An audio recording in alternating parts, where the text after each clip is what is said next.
Hello everyone, I'm very glad that you're joining this story. Subscribe, like and comment.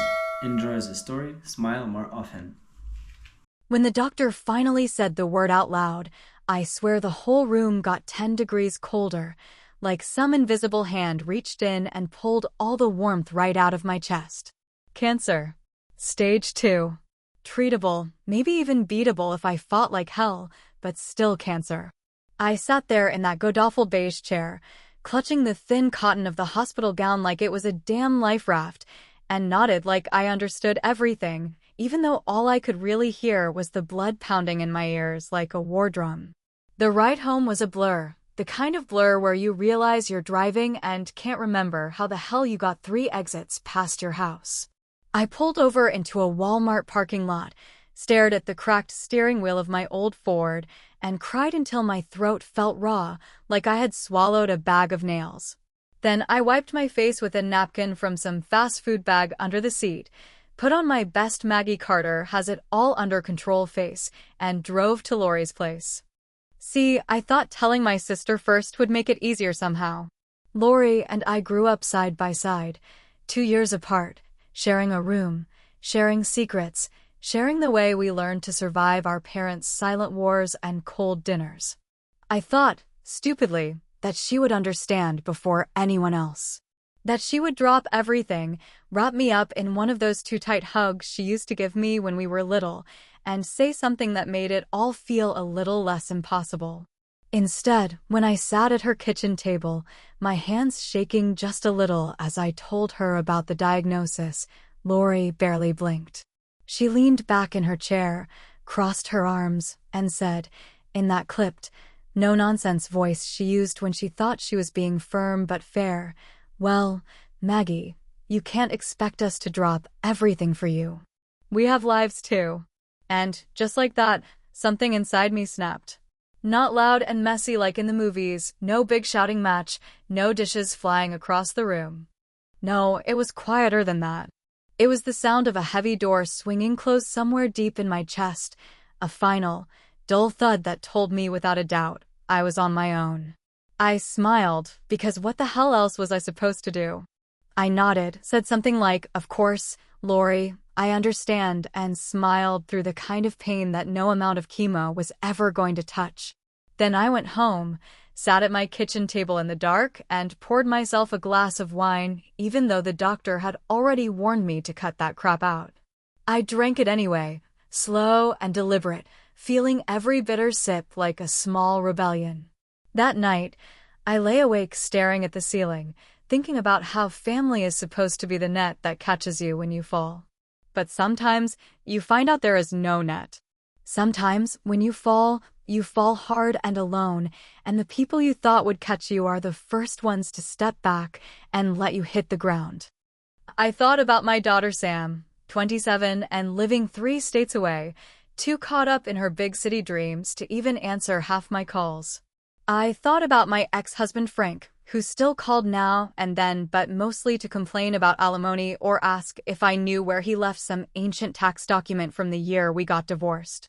And I thought about Lori, my sister, the person who once told me at 14 years old that nothing, absolutely nothing, would ever come between us.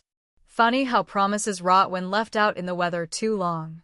By morning, something cold and hard had settled into my bones. I showered, got dressed, and called an old friend, James Monroe, who also happened to be a damn good lawyer. I told him I needed to update my will. He didn't ask many questions, just said to come by the office when I was ready. Now, let me ask you something. What would you do if the people you trusted most turned their backs on you when you needed them the most? Would you forgive and forget? Or would you smile, nod, and start planning for a different kind of future?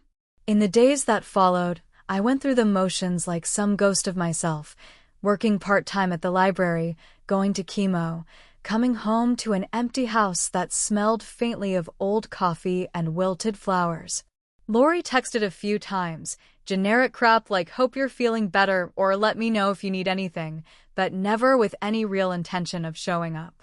Mark, her husband, sent me one godawful bouquet of plastic-looking roses with a card that said, "Stay strong, champ."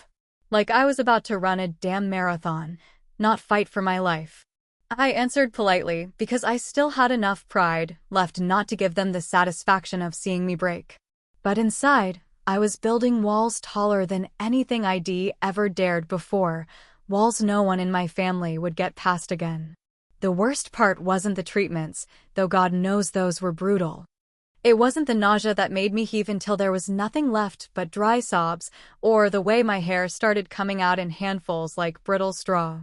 No, the worst part was realizing I could disappear tomorrow and most of my so-called family would probably just feel inconvenienced.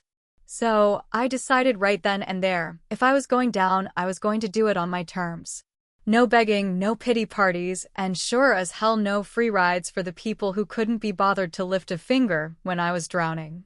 Sitting in that cold office a week later, James slid a draft of my new will across his desk with a look that said he knew better than to ask too many questions.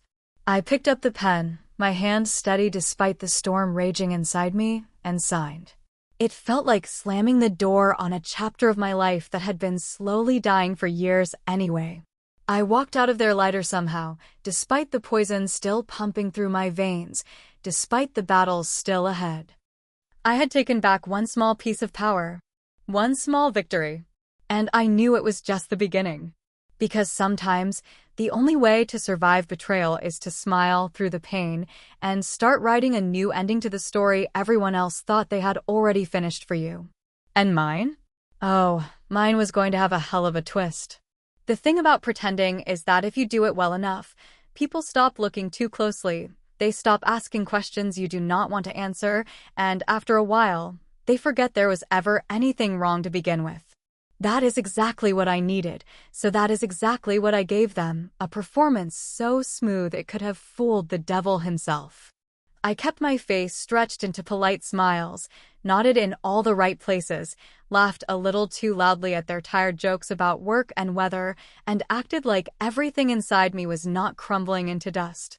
I went to Sunday dinners at Lori's house even though every bite of food stuck to the roof of my mouth like sandpaper, and I clapped when her youngest grandson showed off his sloppy finger paintings like I gave a damn. And I smiled sweetly at Mark's off-color jokes that made my skin crawl.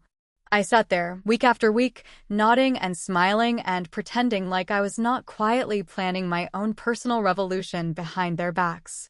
Every time Lori would brush my arm and say, "You're doing so well, Maggie," with that fake brightness in her voice, I would just nod, bite down on my tongue so hard it ached, and picture the look on her face when she realized the truth. Because the thing about betrayal is, once it sinks its teeth into you, you either let it tear you apart, or you sharpen those teeth and start biting back. James and I started meeting on Wednesdays. Always Wednesdays, always somewhere neutral, coffee shops, the park, once even in the back room of the local bookstore where the smell of musty paper covered the scent of desperation hanging off me like cheap perfume. He never pushed, never asked if I was sure, just laid everything out in crisp, neat lines like puzzle pieces waiting to be assembled. "You understand," he said one afternoon as we sat in a booth at Marcy's Diner, both of us nursing cups of bad coffee. "Once this is filed, it's final. There's no taking it back without making a hell of a lot of noise." I nodded, stirring sugar into my coffee I had no intention of drinking, watching the crystals swirl and disappear, feeling like they mirrored my own damn self. "I know," I said, my voice steady, "that's the whole damn point." I started dropping little clues, breadcrumbs really, for anyone paying close enough attention. I stopped answering Lori's texts right away, let them sit there unread for hours, sometimes days. When Mark mentioned something about the family cabin upstate, the one we all chipped in for but I paid the lion's share, I made a casual joke about how some things might be changing soon. They laughed, not really hearing me, too wrapped up in their own lives to catch the edge in my voice. And when Grandma May, bless her sharp old soul, pulled me aside one evening and looked me dead in the eye with that no-bullshit stare she had perfected over 78 hard years, I knew she smelled smoke even if she could not see the fire yet. "You're planning something, girl," she said, her hand cool and dry on my arm.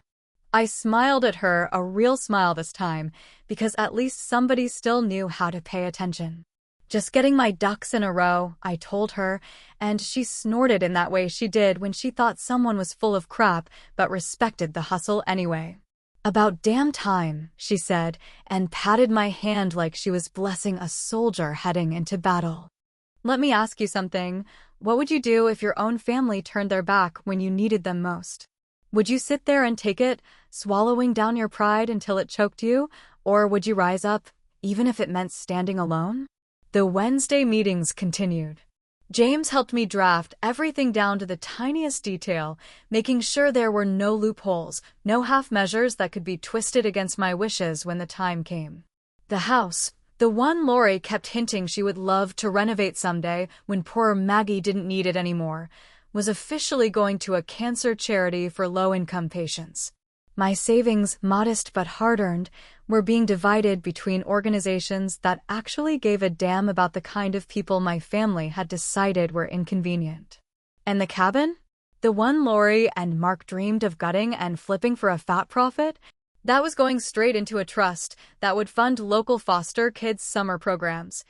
Every piece of my life, every corner and crumb they thought they could scoop up once I was gone, was being locked away from them, piece by piece, until there would be nothing left for their greedy hands but memories.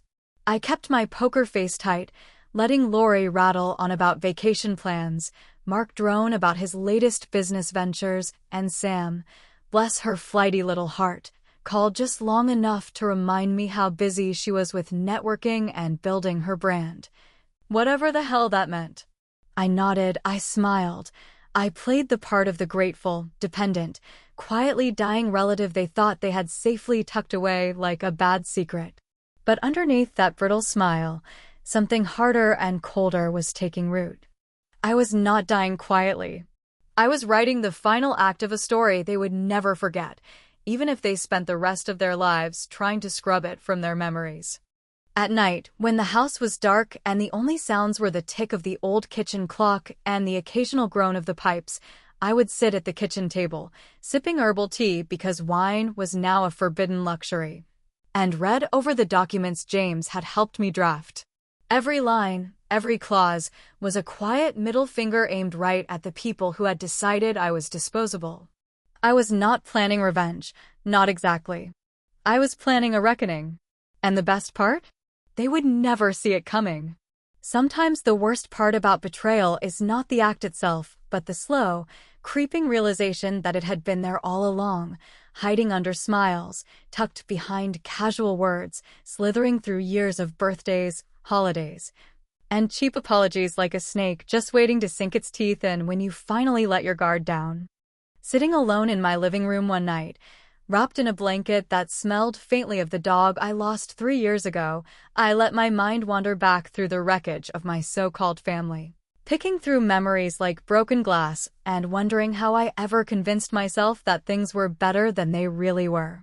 It started small, as most things do, in moments so quiet you would miss them if you were not looking close enough. I remembered how, when I was 16, Lori borrowed my car without asking and wrecked it 2 blocks from home, then cried to our parents until somehow I was the one grounded for not taking better care of it.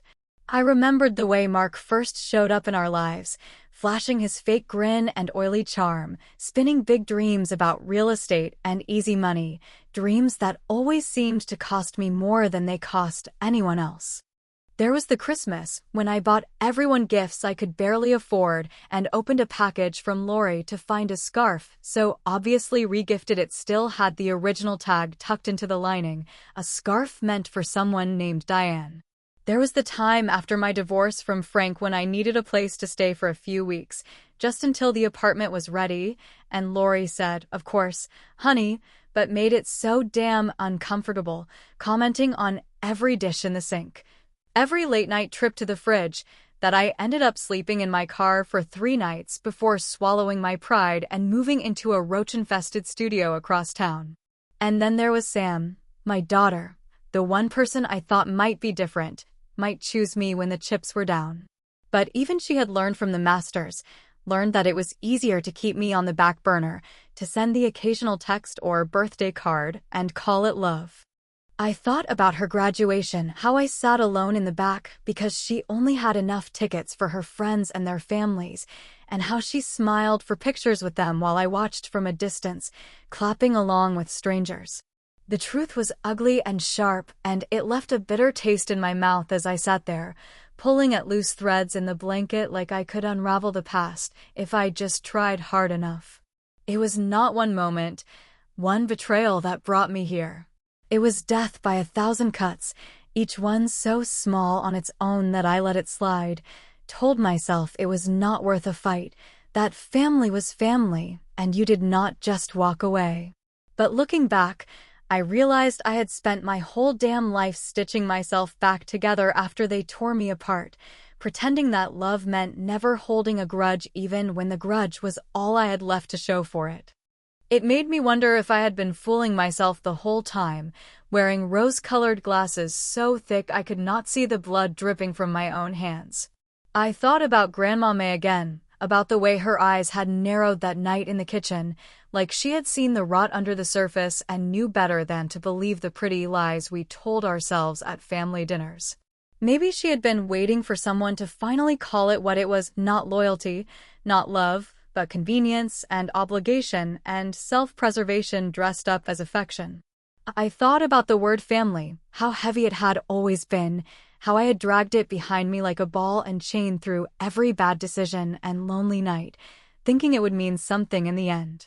But cancer, as it turns out, has a way of stripping everything down to the bone, showing you exactly who will stand with you in the fire and who will back away slowly, hands raised, eyes averted, pretending not to see you burn. And my family? They were already halfway out the door before I even smelled smoke. The memories kept coming, like a bad dream you cannot wake up from. Birthday parties where Lori forgot to invite half my friends, saying there was a mix-up. Hospital stays where no one came to visit except Grandma May, who sat quietly knitting and asking nothing from me but the occasional smile. Times I needed help moving, fixing my car, getting to work when the buses were down and got excuses instead of assistance, voicemail messages instead of rides.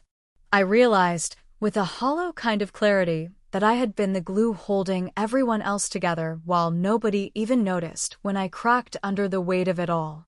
I was the one who remembered birthdays, sent flowers after surgeries, showed up to babysit on short notice, wrote checks to cover emergencies that mysteriously never ended. I was the safety net, and the net is never appreciated until it snaps. Somewhere in the middle of all this bitter recollection, I started laughing.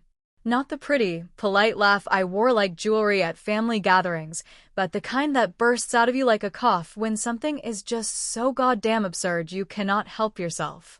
I laughed until tears streamed down my face, until my sides hurt, until the dog-eared photo of Sam on the bookshelf blurred into a smear of colors. Because here I was, dying, or at least fighting like hell not to die, and the people I had spent my life loving without question were already calculating how best to divvy up my leftovers. And the worst part? I had seen it coming. I had always seen it coming. I just chose to look the other way because hope is a hell of a drug, and love, even the cheap imitation kind, is harder to quit than anything else. When the laughter finally died down, I wiped my face, pulled the blanket tighter around my shoulders, and whispered a promise to myself, so soft it barely made a sound in the stillness of the room. No more pretending. No more excuses. No more forgiving people just because they shared my blood. I was not going to spend whatever time I had left begging for scraps of affection from people who had already shown me exactly what I was worth to them. I was not going to die quietly, grateful for crumbs. I was going to die on my own terms. And before I did, I was going to make damn sure they remembered exactly who I was. There are moments, even in the middle of a storm, where a tiny shard of sunlight breaks through the clouds, just long enough to warm your face before the darkness rolls back in even heavier than before. And during those long weeks of chemo, I learned to cling to those tiny moments like a drowning woman grabs for driftwood. The first time my oncologist told me that the tumors were shrinking, even if just by a hair, I let myself smile, a real smile that cracked my dry lips and made my whole body ache with the unfamiliarity of hope, even though I knew better than to trust it too much. I sat in the stiff plastic chair at the clinic, letting the chemo drip into my veins while pretending the smell of antiseptic did not make me gag, and watched as the other patients around me celebrated their little wins too. A woman with a bright purple headscarf ringing the victory bell after her final treatment, a man with sunken cheeks cracking a joke that made the nurses laugh even though it hurt him to smile. We were all warriors in that ugly little room, all fighting battles that most people could not even see, and for the first time in a long while, I did not feel so completely alone. But outside those hospital walls, the silence from my family was deafening. When I texted Lori the good news, a simple message that said, "Tumors are shrinking, first round of chemo done," I got a thumbs up emoji in response, nothing more, like she was too busy juggling soccer practice or a work meeting to type out actual words. When I called Sam to tell her, my call went to voicemail 3 times before she finally sent a text saying, "Sorry, Mom. Super slammed at work. So proud of you, though." As if my fight for my life was some little side project she could congratulate me on between coffee breaks and client meetings. I tried not to let it fester, tried to tell myself they were busy, that life went on, that maybe they were scared and did not know how to handle it. But the truth was a slow, relentless drip, just like the poison sliding into my veins every week, and it ate away at whatever scraps of forgiveness I had left until all that remained was a cold, steady bitterness that I could not and would not shake loose. The Wednesday meetings with James became my anchor, the one thing that made me feel like I still had some control over my life even as my body betrayed me in ways I could barely comprehend. We went over every detail of the will, tightening loopholes, adding codicils, making damn sure that there would be no room for anyone to come in later with crocodile tears and try to undo what I had built. I signed the final draft with a hand that barely trembled, even though the rest of my body felt like it might fold in on itself any minute. I sat back in James's office, staring at the neat stack of papers that now held the sum total of my life's work, and felt something sharp and dangerous settle into my chest. A sense of triumph, maybe. Or maybe just the grim satisfaction of knowing that I had taken back what little power cancer and betrayal had not yet stolen from me. I thought about Lori's smug little smirk when she talked about keeping the family properties in the family, about Mark's casual jokes about how handy it would be if the house came free sooner rather than later, about Sam's cheerful obliviousness as she chased job promotions and Instagram followers while her mother fought to stay alive.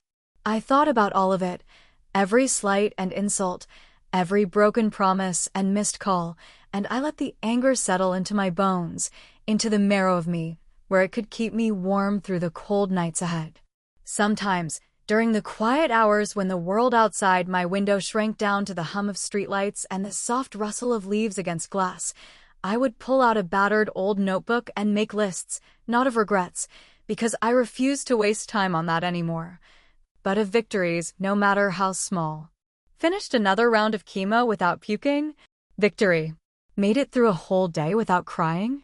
Victory. Managed to get out of bed, shower, and eat a full meal even when every part of me screamed to give up? Victory. Each little win was a stone laid in the foundation of the person I was becoming, harder, sharper, more dangerous, maybe, but alive, and still capable of reshaping the ending everyone else thought they had already written for me. It was around that time that I started planning the dinner, though even calling it a dinner felt too simple for what I intended. It would be a gathering, yes, but also a reckoning, a carefully orchestrated unveiling where every false smile, every lazy betrayal, every moment of abandonment would be laid bare under the cold, unforgiving light of truth. I sent out the invitations with a calm so complete it scared even me, a few simple lines in an email, friendly and casual, saying I wanted to celebrate my progress, that I would love for everyone to come together like old times. Lori replied within an hour, chirping about how excited she was and how good it would be to finally see everyone again. Mark sent a thumbs up and a clinking beer glasses gif that made my stomach turn. Sam promised to try her best to make it, which meant she would probably blow in late wearing overpriced shoes and carrying a guilt bouquet from the airport gift shop. They had no idea. None of them did. While they smiled and RSVP'd and patted themselves on the back for being such good, supportive family members, I was setting the table for a very different kind of feast. One where the main course was not roast beef or baked ham or Grandma May's famous peach cobbler, but the cold, unvarnished truth served up in black ink on white paper. And for dessert? Well, they would just have to wait and see. There is a certain kind of pleasure in setting a trap so delicately, so precisely, that the people you are hunting not only walk into it willingly but practically skip through the door, grinning like fools.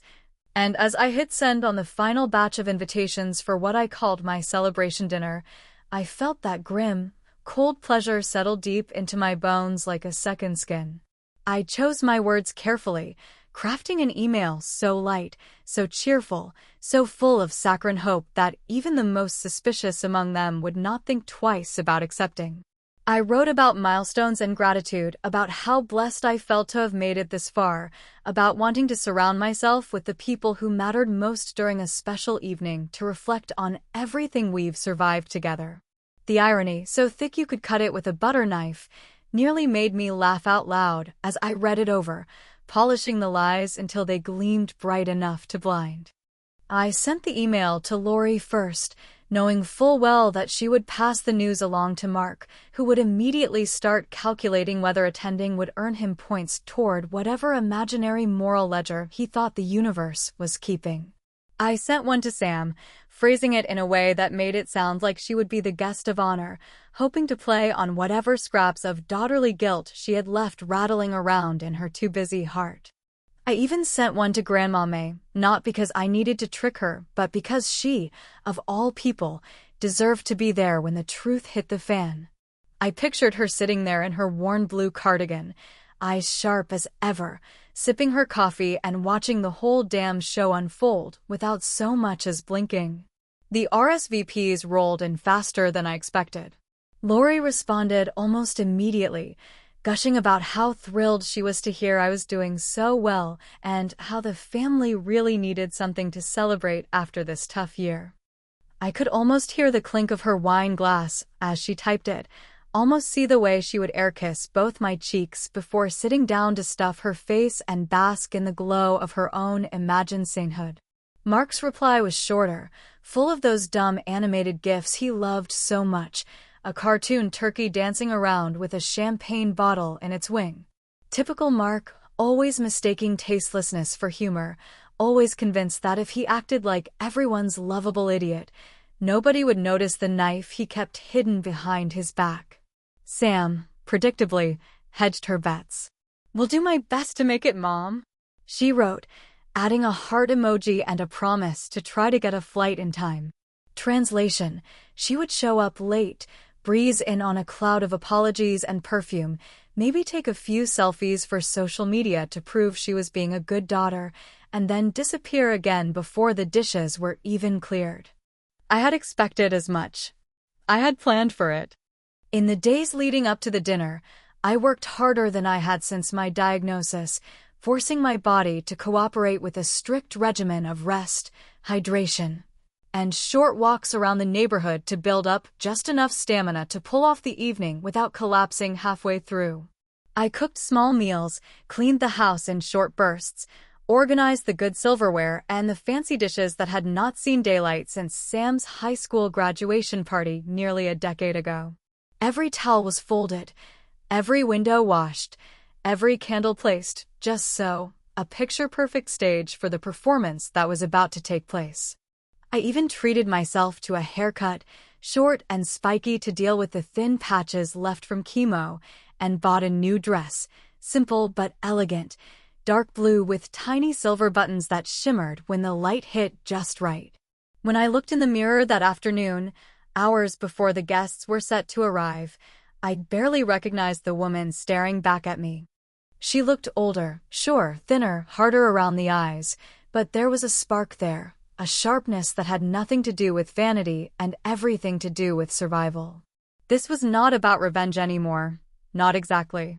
Revenge implied pettiness, a desire to hurt for the sake of hurting. What I wanted was simpler and much, much colder. I wanted clarity. I wanted acknowledgement. I wanted the people who had failed me to sit there, helpless, while I tore down the lies they had built to shield themselves from their own shame. I wanted them to see, really see, who I had become when left to fend for myself. By the time the clock struck 6, the table was set with white linens and polished silverware. The roast was in the oven, the wine was breathing, and the soft hum of a carefully curated playlist filled the house with the kind of soothing background noise that could almost make you forget what kind of storm was brewing just below the surface. The first knock came right on time, and I opened the door to find Lori and Mark standing there, both dressed a little too nicely, both wearing expressions just a little too eager. Lori swooped in for her air kisses, chattering about how wonderful everything looked, how proud she was of me, how amazing it was that I had bounced back so quickly. Mark grinned and handed me a bottle of overpriced wine, the kind that screams guilty conscience louder than any apology ever could. Next came Grandma May, slow but steady, leaning on her cane and waving off offers of help with a gruff, "I'm not dead yet, you vultures." I grinned at her and kissed her weathered cheek, feeling a rare flicker of real affection amidst all the pretense. Sam, predictably, was running late. She texted me at 6:15 to say she had just landed and would Uber straight from the airport. I told her to come whenever she could, already knowing she would probably miss the opening act of the evening's performance. It did not matter. She would get the message, one way or another. We made small talk over appetizers, the kind of empty, meaningless chatter that fills the air when everyone is too polite or too cowardly to say what they really mean. Lori bragged about her latest home renovations. Mark joked about how family dinners used to be chaos with a side of mashed potatoes. Grandma May listened quietly, her sharp eyes darting from one face to another like a hawk sizing up prey. I smiled, nodded, passed around the cheese plate, all the while feeling the weight of the envelope tucked into my pocket like a loaded gun. The doorbell rang again, and when I opened it, James Monroe was standing there, briefcase in hand, his face a careful mask of professional neutrality. "Hope I'm not too early," he said, though we both knew he was exactly on time. Lori frowned, confused. Mark blinked. Grandma May's mouth twitched like she was trying not to smile. "No, James," I said sweetly, stepping aside to let him in, "you're right on schedule." Because the celebration they thought they were attending was about to turn into something else entirely. Something they would not forget for as long as they lived. There are moments in life when the air itself feels heavy, pressing down on your chest with invisible fingers, and as I moved through the living room refilling wine glasses and straightening napkins that did not need straightening, I could feel that weight building with every passing second, a slow, grinding tension that made my teeth ache from how tightly I was clenching my jaw. Around me, the family buzzed with forced cheerfulness, their laughter too loud, their smiles just a little too shiny, and underneath it all, a current of nervous energy that none of them could quite name, but all of them felt, prickling at their skin like static before a storm. I watched Lori flutter around the dining room like a hostess trying too hard, complimenting the roast, admiring the centerpiece, pausing just long enough to drop hints about her latest home improvement projects and how if the market holds, they might be looking at buying a second property soon, maybe something closer to the coast. Mark nodded along, chiming in with empty observations about real estate trends and pretending he had any real say in the matter beyond cashing the checks Lori signed. Grandma May sat silently at the end of the table, her hands folded neatly in her lap, her sharp eyes missing nothing, and every once in a while, she would catch my gaze across the plates and wine glasses and give me the barest twitch of an eyebrow, as if to say, "I see you, girl, and I know what's coming." Sam finally arrived about 20 minutes after James, breezing through the door in a whirl of expensive perfume and apologies, her hair perfectly curled, her heels clicking across the floor like gunshots. She kissed my cheek, squeezed my hands too hard, as if trying to telegraph real affection through sheer pressure, and gushed about how good I looked, how proud she was, how amazing it was that I had beaten the odds. I smiled at her, a tight, polite thing that did not reach my eyes, and ushered her to the table, making a mental note to add her name to the list of people who would walk away from tonight changed, whether they wanted to or not. Dinner began the way most family dinners do, with clinking forks and murmured compliments, and the kind of meaningless small talk that acts as a buffer against anything real. Lori told a long, meandering story about a coworker who brought her emotional support iguana to a Zoom meeting. Mark laughed too hard at his own joke about HOA fees. Sam checked her phone under the table when she thought no one was looking. And Grandma May ate methodically, as if fortifying herself for battle. I answered questions when asked, nodded at the appropriate moments, even chuckled when Mark made a crack about getting old, all the while feeling the envelope in my pocket like a brand against my skin. James waited patiently, nursing a single glass of wine, chiming in occasionally with polite but empty comments, a perfect guest, a perfect accomplice. He knew better than to rush, knew that timing was everything, and that the right blow, delivered at the right moment, could cut deeper than any screaming match or shattered wine glass ever could. It was not until dessert, an apple pie I had baked from scratch, my hands trembling so badly I had to redo the lattice twice, that I finally caught James's eye across the table and gave the smallest nod.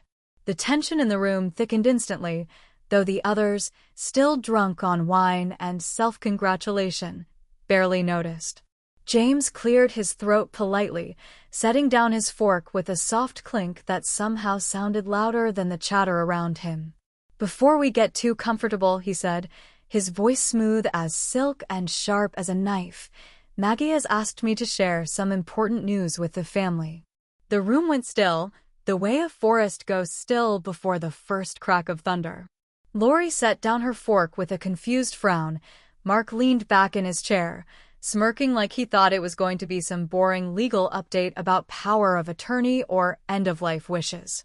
Sam froze, her phone halfway to her ear, and even Grandma May looked up, her eyes gleaming with something suspiciously close to excitement. I sat back in my chair, folded my hands neatly in my lap, and smiled.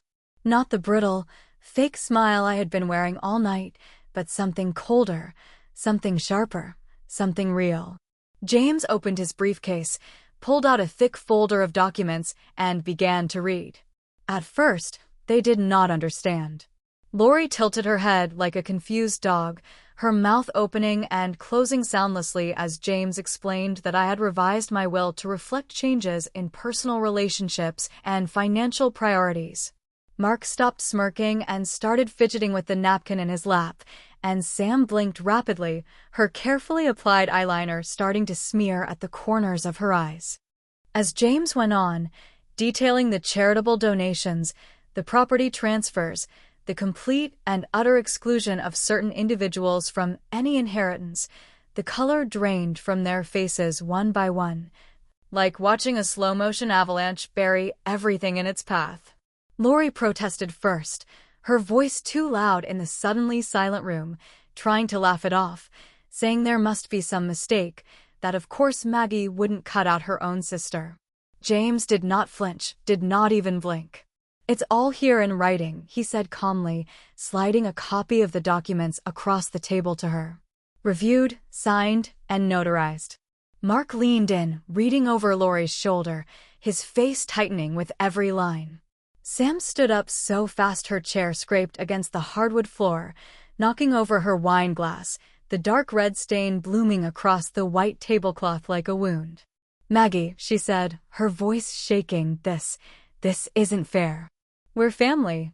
I looked at her, really looked at her, and for the first time in years, I felt nothing but a distant, detached kind of sorrow. "No," I said, my voice as steady as a scalpel, "we were family." Once. But family shows up. Family stays. Family doesn't disappear when things get ugly. Lori started crying then, big, gulping sobs that sounded suspiciously performative to my ears, but I let her cry. Let them all react however they wanted. The truth was out now, and there was no taking it back. They had come here thinking they were attending a celebration dinner. But what they got instead was a reckoning. And the night was still far from over. If you have never watched a group of people realize in real time that the future they took for granted has just been ripped out from under them, let me tell you, it is not something you easily forget, and as James flipped the pages of my new will with deliberate, methodical care, the air in the room turned thick enough to choke on. Nobody spoke, not really, except for the occasional strangled protest or sharp, panicked intake of breath, because as each detail unfolded, as each clause and stipulation was read aloud in that calm, detached voice of his, the truth hit harder than any slap, sharper than any knife, and nobody sitting around that table walked away unscathed.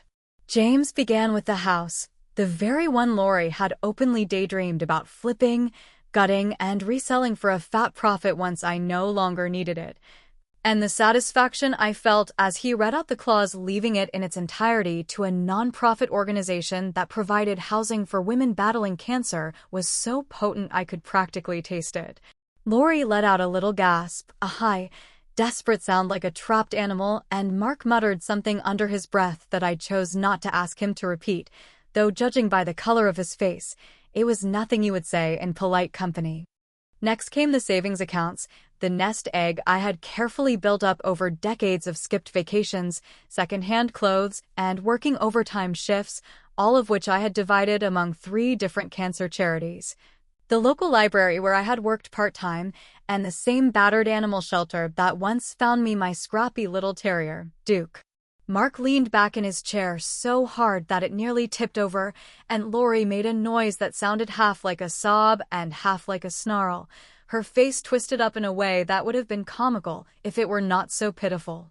Sam stood there stiffly, arms crossed so tight across her chest that her knuckles were white, her mouth set in a thin, furious line, but her eyes betrayed her, wide and wounded, a mirror of every moment she had chosen everything and everyone else over me, and now realized the price was coming due. I watched her struggle, watched the gears turn in her head as she calculated the distance between guilt and entitlement, between the daughter she thought she was and the one who had barely been present when it counted. James continued, unbothered by the rising tension, his voice steady as he explained the details of the trust fund I had established with what little was left over, not for any of them. Not for blood relatives who had forgotten my name the second it became inconvenient, but for scholarships, for community outreach programs, for kids who did not have anyone fighting in their corner. Mark finally exploded then, slamming his hand down on the table so hard that the silverware jumped and the wine glasses rattled.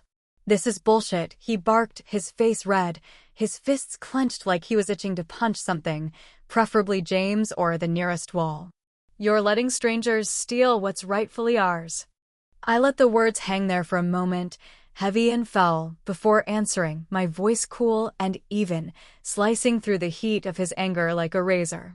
"Strangers," I repeated, savoring the word, tasting its bitterness. "The only strangers at this table are the ones who could not be bothered to show up when it mattered." Lori reached across the table then, her hand grabbing for mine like a drowning woman grabbing for a lifeline, her perfectly manicured nails digging into my wrist hard enough to leave little crescent-shaped dents. "Maggie, please," she begged, her voice cracking around the edges. "We didn't know. We didn't realize. You should have said something."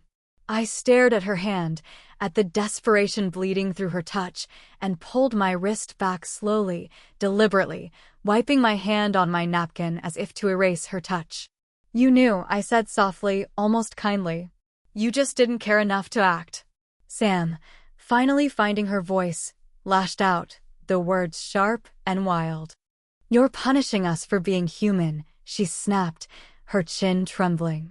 We had lives, Mom, responsibilities, things you would not understand because you always made everything about you.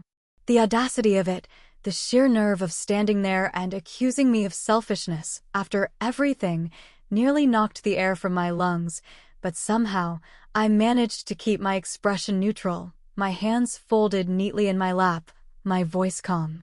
Life does not wait, I said quietly. Death does not care about your meetings or your social calendars. Love shows up anyway. The silence that followed was the thick, smothering kind, the kind that makes your ears ring and your skin crawl, and for a long moment, nobody moved, nobody breathed, nobody dared to meet my eyes. James, bless his professional soul, closed the folder neatly, snapping the clasp shut with a sharp finality that seemed to echo through the house. All documents have been finalized and notarized, he said, standing and gathering his things. Copies have been sent to the appropriate parties. As of tonight, everything is legally binding. He paused, glancing around the table one last time, his gaze lingering on each stunned, broken face, before giving me the smallest, almost imperceptible nod. Then he turned and left, the door clicking shut behind him like the closing of a coffin lid. I remained seated, staring down at the wreckage of what had once passed for family, feeling no triumph, no vindication, only a vast, hollow sorrow that stretched out inside me like an abandoned house. This was not the victory I had imagined. This was not the justice I had dreamed about on those long, lonely nights when chemo dripped into my veins and rage burned hotter than fear. This was just what was left after the truth had stripped away everything else. And somehow it hurt worse than anything they had ever done to me. After the door clicked shut behind James, the silence left in his wake was so heavy and full that it felt almost physical, like a thick blanket smothering the room, pressing down on everyone until even the sound of breathing seemed too loud. I stayed seated, my hands folded neatly in my lap, my back straight as a ruler, the picture of perfect composure, even as my heart hammered against my ribs with the wild, erratic rhythm of something trapped and desperate to escape. Across the table, my family, or what was left of the idea of my family, sat frozen, mouths slightly open, faces pale and slack with disbelief, and the longer the silence stretched, the more the lines between us deepened. Trenches dug by years of small betrayals and disappointments that none of us had ever dared to speak aloud until now. Lori was the first to move. Of course she was, because even humiliation could not outweigh her need to control the narrative, to salvage whatever shreds of dignity she thought she still had left. She pushed back her chair with a screech loud enough to make Grandma May wince and stood up, dabbing at the corners of her eyes with a napkin she had mangled into a sad, crumpled ball. "Maggie," she said, her voice trembling in that performative way she always used when she wanted sympathy, "this doesn't have to be the end. We can fix this. We're sisters, for God's sake. We're family." I looked at her for a long moment, so long that the silence between us turned brittle and sharp, and somewhere deep inside my chest, something cold and final shifted into place. She had not apologized for abandoning me when I needed her most. She had not even admitted to doing anything wrong. All she could offer was the hollow promise of fixing things, as if slapping a fresh coat of paint on a collapsing house would keep the roof from caving in. Before I could answer, Mark stood up too, not bothering to hide the anger radiating off him like heat from asphalt on a hot day. His face was flushed, his hands clenched into fists at his sides, and he did not even try to meet my eyes. "You're making a huge mistake," he said, his voice low and tight. "You're throwing away your own blood for a bunch of strangers who don't give a damn about you." It took every ounce of self-control I had not to laugh, not to lean across the table and ask him where exactly that supposed blood loyalty had been when I was lying in a hospital bed for hours, staring at the clock and waiting for a single call or visit that never came. Instead, I simply tilted my head slightly, studying him like one might study a particularly disappointing painting, and said nothing. Sam still had not moved. She sat slumped in her chair, her phone forgotten on the table in front of her, staring at the documents James had left behind as if they might start bleeding if she looked hard enough. When she finally spoke, her voice was so soft I almost missed it over the pounding of my own pulse. "Mom," she said, and that one word, so small and broken, nearly undid me. She looked up then, and in her eyes, I saw not anger or betrayal, but something worse, genuine hurt, confusion, the terrible realization that she had failed me in ways she could not even begin to understand yet. "I'm sorry," she whispered, and I believed her. God help me, despite everything, I believed her. Grandma May sat quietly through it all, her hands folded neatly in front of her, watching the whole thing unfold with the detached curiosity of someone who has lived long enough to know that most wounds never heal the way you want them to. When I finally turned to her, she just gave me a small, almost imperceptible nod, as if to say the choice was mine alone now, and whatever I decided, she would not judge me for it. And it was, wasn't it? It had always been my choice. Not theirs. Not cancer's. Not fate's. Mine. I could have stood up then, could have gathered those papers and ripped them to shreds, could have rescinded the will and rewritten it on the spot, letting the vultures feast on what they had always thought would be their rightful inheritance. I could have embraced Lori's shaking hands, nodded along with Mark's bullshit promises, held Sam as she cried, and pretended that forgiveness was simple, that love was unconditional, that blood really was thicker than water. I could have, but would it have mattered?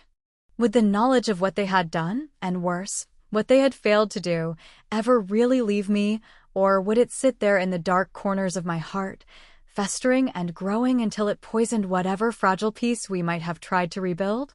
Would I ever stop hearing the echo of Lori's voice telling me not to expect anything from her, not to expect her to care enough to show up when it mattered most? Would I ever stop remembering the long, lonely nights in that sterile hospital room, the beep of machines my only company, while the people who claimed to love me lived their lives uninterrupted, unbothered? I stood slowly, pushing back my chair with a quiet scrape against the floor, and the room seemed to hold its breath, waiting for the verdict. They all watched me, Lori with her hopeful, desperate smile, Mark with his barely contained fury, Sam with her tear-filled eyes, Grandma May with her knowing, patient gaze, and in that moment, I realized that whatever decision I made, it would be final in a way few things in life ever are. Maybe forgiveness was possible. Maybe time would sand down the sharp edges of betrayal until they no longer cut so deeply. Maybe. Or maybe some wounds are meant to stay open, a reminder of what happens when trust is treated like a disposable thing, something to be tossed aside the moment it becomes inconvenient. I opened my mouth to speak, to deliver the final blow or the first step toward reconciliation, and for one heartbeat, the whole world hung there, teetering on the edge of whatever came next. But what I said or did not say is something only I will ever know, because some endings are not clean, some choices are not meant to be shared, and some stories are better left unfinished, their true conclusions whispered only to the dark, empty corners of the heart. I turned and walked away, leaving them sitting there amidst the wreckage of what we had once called family, and whether I was a hero reclaiming my dignity or a villain burning bridges that could never be rebuilt, well, that would depend entirely on who was telling the story. And as for me, I kept walking and I never once looked back.